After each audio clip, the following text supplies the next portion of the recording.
Second Rohit Sharma ಅವ್ರ ಬ್ಯಾಟಿಂಗ್ನೇ ನೋಡ್ದಂಗೆ ಆಯಿತು. ಅಷ್ಟು ಸಖತ್ತಾಗಿತ್ತು.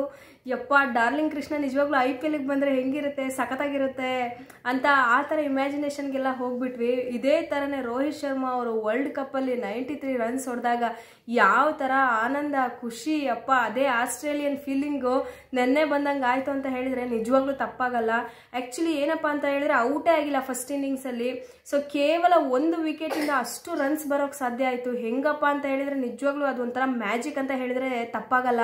ಅವ್ರ 5 ತಿಂಗಳು ಮಗು, ಅವ್ರ ವೈಫು, ನಿಜವಾಗ್ಲೂ ಆ ಮಗು ಎಷ್ಟು ಖುಷಿಲಿ ಕುಣಿದಾಡ್ತಾ ಇದೆ. ಅಪ್ಪ ಆ ರೇಂಜಲ್ಲಿ ಬ್ಯಾಟಿಂಗ್ ಮಾಡ್ತಾ ಇರೋದಕ್ಕೆ ನಿಜವಾಗ್ಲೂ ಎಷ್ಟೊಂದು ಕಡೆ ಯಾವ ಥರ ಎಕ್ಸಾಂಪಲ್ಸ್ ಇರುತ್ತೆ ಅಂತ ಹೇಳಿದ್ರೆ, ಸೊ ಮಗ ಬ್ಯಾಟಿಂಗ್ ಆಡ್ತಾ ಇರ್ತಾರೆ, ಇಲ್ಲ ಮಗಳು ಆಡ್ತಾ ಇರ್ತಾರೆ, ಅಪ್ಪ ಎಂಜಾಯ್ ಮಾಡ್ತಾ ಇರ್ತಾರೆ. ಇಲ್ಲಿ ಅದ್ರ ಉಲ್ಟಾ ಅಪ್ಪ ಸಖತ್ತಾಗಿ ಬ್ಯಾಟಿಂಗ್ ಆಡ್ತಾ ಇದ್ದಾರೆ, ಮಗಳು, ಚಿಕ್ಕ ಮಗು ಅದು ಎಷ್ಟು ಚೆನ್ನಾಗಿ ಎಂಜಾಯ್ ಮಾಡ್ತಾ ಇದೆ ನೋಡಿ.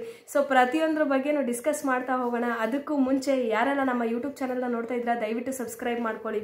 ಸೊ ನೆನ್ನೆ Karnataka bulldozers versus Mumbai match ಇತ್ತು.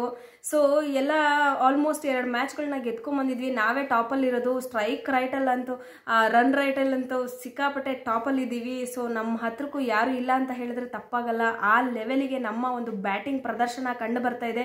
ಇದೆಲ್ಲದಕ್ಕೂ ಕ್ರೆಡಿಟ್ಸ್ ಯಾರಿಗೆ ಕೊಡಬೇಕಂತ ಹೇಳಿದ್ರೆ ನಮ್ಮ ಕಿಚ್ಚ ಸುದೀಪ್ ಅವ್ರಿಗೆ ಕೊಡಬೇಕು. ಆ ಲೆವೆಲಿಗೆ 50 ವರ್ಷ ರೀ, 50 ವರ್ಷದಲ್ಲಿ ಈ ಲೆವೆಲಿಗೆ ಎನರ್ಜಿ, ಈ ಲೆವೆಲಿಗೆ ಬ್ಯಾಟಿಂಗು ಮತ್ತು ಫೀಲ್ಡಲ್ಲಿ ನಿಂತಾಗ ಗತ್ತು, ಟೀಮನ್ನ ನಡೆಸೋ ರೀತಿ, ಆ ಟೀಮನ್ನ ಜೊತೆಗೂಡಿಸಿ ಮತ್ತು ಅದಕ್ಕೊಂದು ಸ್ಟ್ರೆಂತ್ ಕೊಡೋದಾಗಿರ್ಬೋದು, ಗೈಡೆನ್ಸ್ ಕೊಡೋದಾಗಿರ್ಬೋದು, ಯಾವ ಲೆವೆಲಿಗೆ ಮಾಡ್ತಾ ಇದ್ದಾರೆ ಅಂದರೆ ನಿಜವಾಗ್ಲೂ ಬಿಗ್ ಬಾಸಲ್ಲಿ ಅದು ಏನು ನೋಡ್ತೀವಲ್ವ ಅದ್ರದ್ದು ಡಿಫ್ರೆಂಟ್ ವರ್ಷನ್ನ ನಾವಿಲ್ಲಿ ನೋಡ್ತೀವಿ ಅಂತ ಹೇಳಿದ್ರೆ ಆ ಕ್ಯಾಪ್ಟನ್ಸಿಲಿ ಸಖತ್ ಕ್ಯಾಪ್ಟನ್ಸಿ. ಯಾಕಂದರೆ ಕ್ಯಾಪ್ಟನ್ಸಿ ಚೆನ್ನಾಗಿದ್ರೇ ಈ ಥರ ಒಂದು ಟೀಮ್ ಅಂಡರ್ಸ್ಟ್ಯಾಂಡಿಂಗು, ಟೀಮ್ ಸ್ಕೋರು ಬರೋದಕ್ಕೆ ಸಾಧ್ಯ ಅಂತ ಹೇಳಿದ್ರೆ ನಿಜವಾಗ್ಲೂ ತಪ್ಪಾಗಲ್ಲ.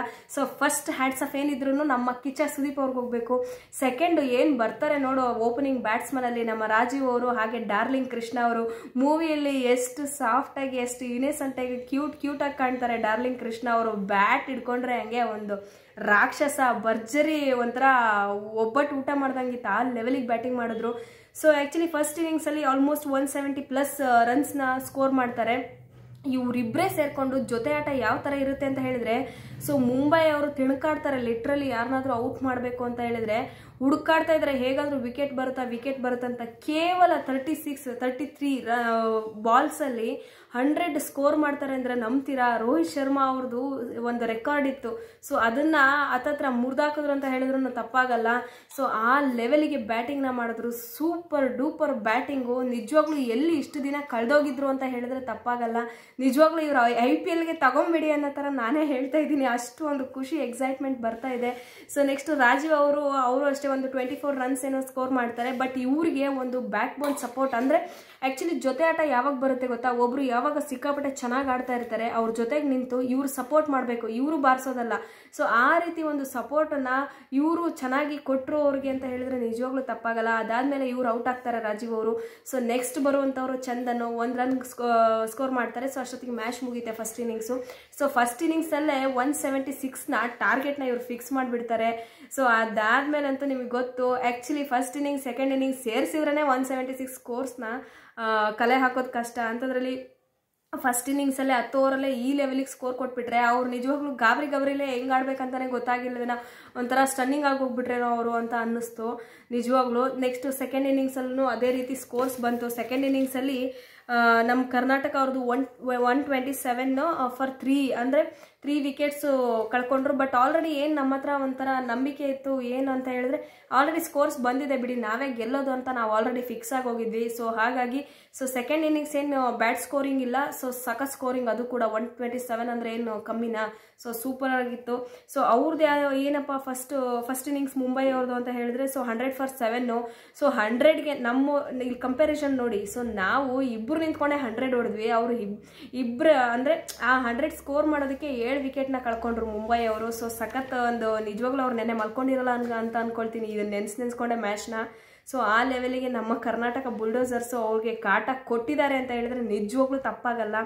ಸೊ ನೆಕ್ಸ್ಟ್ ಸೆಕೆಂಡ್ ಇನ್ನಿಂಗ್ಸಲ್ಲಿ ಬಂದುಬಿಟ್ಟು ಮುಂಬೈ ಅವ್ರದ್ದು 113 ಫಾರ್ 5 ವಿಕೆಟ್ನ ಕಳ್ಕೊಂಡಿದ್ದಾರೆ. Again better compare to 7 wickets 5 wickets. ಎಷ್ಟೇ ಚೆನ್ನಾಗಿ ಆಡಲಿ ನಾವು ಆಲ್ರೆಡಿ ಫಿಕ್ಸ್ ಆಗಿ ಹೋಗ್ಬಿಟ್ಟಿದ್ವಿ. 171 ಸ್ಕೋರ್ ಅಂತ ಹೇಳಿದ್ರೆ ಏನು ಕಮ್ಮಿನಾ? ಸೊ ಸಖತ್ತಾಗಿ ಟಾರ್ಗೆಟ್ನ ಸೆಟ್ ಮಾಡಿದ್ರು. ಈ ಥರ ಟಾರ್ಗೆಟ್ ಸೆಟ್ ಮಾಡಿದ್ರೆ ನಿಜವಾಗ್ಲೂ ಆಪೋಸಿಟ್ ಅವ್ರನ್ನ ಯಾವ ಥರ ಡಾಮಿನೇಟ್ ಮಾಡಬೇಕು ಅನ್ನೋ ಮ್ಯಾಚ್ನ ತೋರಿಸ್ಕೊಡ್ತು ಅಂತ ಹೇಳಿದ್ರೆ ನಿಜವಾಗ್ಲೂ ತಪ್ಪಾಗಲ್ಲ. ಆ್ಯಕ್ಚುಲಿ ಸ್ಕೋರ್ ಬೋರ್ಡಲ್ಲಿ ಯಾವಾಗಲೂ ರೋಹಿತ್ ಶರ್ಮಾ ಅವರು ಒಂದು ಮಾತು ಹೇಳ್ತಾರೆ. ಸೊ ನಾನು ಯಾವಾಗ್ಲೂ ಮುಂದೆ ಯಾರು ಬೌಲ್ ಮಾಡ್ತಾ ಇದ್ದಾರೆ, ನಾನು ಯಾವ ಥರ ಆಡ್ತಾ ಇದ್ದೀನಿ ಇದ್ರ ಬಗ್ಗೆ ಇದು ಮಾಡ್ಕೊಳ್ಳಲ್ಲ. ನಾನು ಸ್ಕೋರ್ ನೋಡ್ತಾ ಇರ್ತೀನಿ. ಯಾಕಂದರೆ ಯಾವಾಗ ಸ್ಕೋರ್ ಜಾಸ್ತಿ ಆಗ್ತಾ ಹೋಗುತ್ತೋ ಆವಾಗ ಆಪೋಸಿಟ್ ಟೀಮ್ಗೆ ಬೌಲರ್ಸ್ಗೆ ಒಂಥರ ಭಯ ಸ್ಟಾರ್ಟ್ ಆಗುತ್ತೆ, ಡಾಮಿನೇಷನ್ ಸ್ಟಾರ್ಟ್ ಆಗುತ್ತೆ. ಸೊ ಆ ಥರ ಡಾಮಿನೇಟ್ ಮಾಡಿದ್ರೆ ನಾವು ಲೀಡ್ ಮಾಡೋಕ್ಕಾಗೋದು ಅಂತ ಆ ಒಂದು ಎಕ್ಸಾಕ್ಟ್ ಡಾಮಿನೇಷನ್ನ ನಾವಿಲ್ಲಿ ಈ ಮ್ಯಾಚಲ್ಲಿ ನೋಡಿದ್ವಿ ಅಂತ ಹೇಳಿದ್ರೆ ತಪ್ಪಾಗಲ್ಲ. ಸೊ ನೆಕ್ಸ್ಟ್ JK ಅವರು ಒಂದೆರಡು ವಿಕೆಟ್ನ ತಗೊಳ್ತಾರೆ, ಸುನಿಲ್ ರಾವ್ ಅವರು ಬೌಲಿಂಗ್ ಚೆನ್ನಾಗಿ ಮಾಡ್ತಾರೆ. ಸೊ ಎಲ್ಲರೂ ಚೆನ್ನಾಗಿ ಆಡಿದ್ರು. ಸೊ ಇಲ್ಲಿ ಮ್ಯಾನ್ ಆಫ್ ದ ಮ್ಯಾಚ್ ಯಾರಪ್ಪ ಅಂತ ಹೇಳಿದ್ರೆ ಡಾರ್ಲಿಂಗ್ ಕೃಷ್ಣ. ಸಖತ್ತಾಗಿತ್ತು ಅವ್ರ ಫ್ಯಾಮಿಲಿ, ಅವ್ರ ಕ್ಯೂಟ್ ಫ್ಯಾಮಿಲಿ ರಿಯಾಕ್ಷನ್ಸ್ ಮತ್ತು ಅವರ ಒಂದು ಬ್ಯಾಟಿಂಗ್ ಸ್ಟೈಲು ಭರ್ಜರಿಯಾಗಿ ಗುಡುಗಿ ಹಂಗೆ ಆ ಮುಂಬೈನ ನಡುಗಿಸಿದ್ರು ಅಂತ ಹೇಳಿದ್ರೆ ತಪ್ಪಾಗಲ್ಲ. ಸಖತ್ತಾಗಿ ಆಡಿದ್ರು. ಸೊ ಈ ವಿಡಿಯೋ ನಿಮ್ಮೆಲ್ಲರಿಗೂ ಇಷ್ಟ ಆಯಿತು ಅಂತ ಅಂದ್ಕೊಳ್ತೀನಿ, ಈ ಒಂದು ಅಪ್ಡೇಟು. ಸೊ ಯಾರ್ಯಾರಿಗೆಲ್ಲ ಈ ವಿಡಿಯೋ ಇಷ್ಟ ಆಗಿದೆ ದಯವಿಟ್ಟು ಲೈಕ್ ಮಾಡಿ, ಶೇರ್ ಮಾಡಿ, ಸಬ್ಸ್ಕ್ರೈಬ್ ಮಾಡ್ಕೊಳ್ಳಿ. ಸೊ ನಾನು ನಿಮಗೆ ಸಿಗ್ತೀನಿ ಮತ್ತೊಂದು ವಿಡಿಯೋ ಅಪ್ಡೇಟ್ ಮುಖಾಂತರ. ಅಲ್ಲಿವರೆಗೂ ಯಾರೆಲ್ಲ ನೋಡ್ತಾ ಇದ್ದೀರಾ ಎಲ್ರಿಗೂ ತುಂಬ ಧನ್ಯವಾದಗಳು.